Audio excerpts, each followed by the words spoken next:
गोविंद सिंह जी कैसे जीत गए? जब हम कर सकते थे तो गोविंद सिंह जी को नहीं मार सकते थे, हरा सकते थे।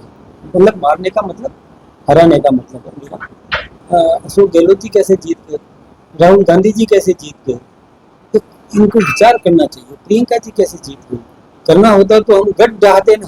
क्या ऐसी ऐसी बातें करते हैं, बचकाना बातें। गोविंद सिंह जी डोटासरा को थोड़ा समझ रखनी चाहिए। एक राष्ट्रीय पार्टी के प्रदेश के वो अध्यक्ष हैं और गंभीरता से बात करना चाहिए। बचकाना बातें करना ठीक नहीं है। आजकल गोविंद सिंह जी डोटासरा तो क्या क्या कर लेते हैं।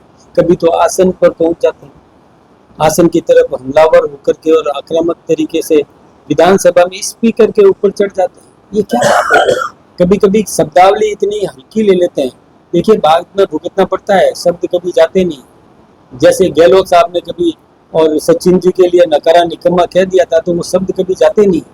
कभी भी वो एक होने की कोशिश करते हैं और जब भी सचिन पायलट को ये याद आता है कि गहलोत साहब ने मुझे नकारा और निकम्मा कहा था, तो ये टीस पैदा होती है उसके मन में और फिर वो उनमें विखंडन हो जाता है। इसलिए शब्द चयन सही करना चाहिए, अच्छा शब्द चयन करो। कभी भी जीवन में नीचा देखना नहीं पड़े। अब ऐसी बात कह देना कि हमने ऐसी चोरी कर दी, कैसे चोरी कर दी? देखिए ये SIR के कारण से। मैं आपको एक बात और बताना चाहूंगा कि इस बार लोकसभा में कोई बड़ा काम नहीं हो सका। विपक्ष हमलावर होता है SIR को लेकर के। एक बात बताओ, मतदाता सूची का पुनरीक्षण हर बार होता है, प्रति बार होता है। जो 18 वर्ष का बच्चा हो गया, नौजवान हो गया 18 वर्ष का, उसको वोटर लिस्ट में नाम जुड़वाने का अधिकार है। इसी प्रकार से जो इस दुनिया से चला गया, देहांत हो गया, तो उसका नाम कटवाने का अधिकार है। किसी व्यक्ति ने एक स्थान से दूसरे स्थान पर नाम लिखवाया और वहां फॉर्म भर के दिया और यहाँ नाम कटवाने के लिए फॉर्म भर के दिया और उसका नाम नहीं काटा, तो उसको कटवाने का अधिकार है। तो मतदाता सूची का पुनरीक्षण हर बार होता है।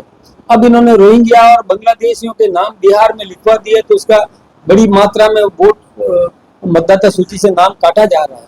तो ये तो निर्णय हम सबको करना पड़ेगा, चाहे मीडिया हो या नागरिक हो। इस देश का निर्णय, इस देश पे शासन कौन करेगा, इसका निर्णय इस देश की जनता को करना है।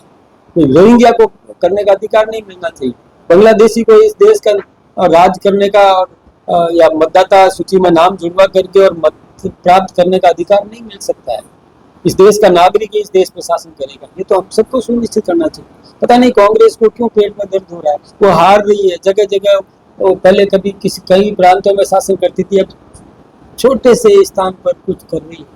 तो ये उनका भय है। सेवा करो, कंपटीशन में आओ, सेवा अधिक कौन करे उसमें आओ। मैं भी सेवा करूं, मेरा विरोधी भी सेवा करे।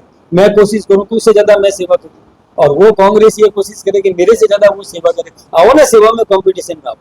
कहाँ ये ऐसी नुक्ताचीनी और टांग खिंचाई और बिलो बेल्ट अटैक करने में और आ रहे हैं, ये ठीक बात नहीं।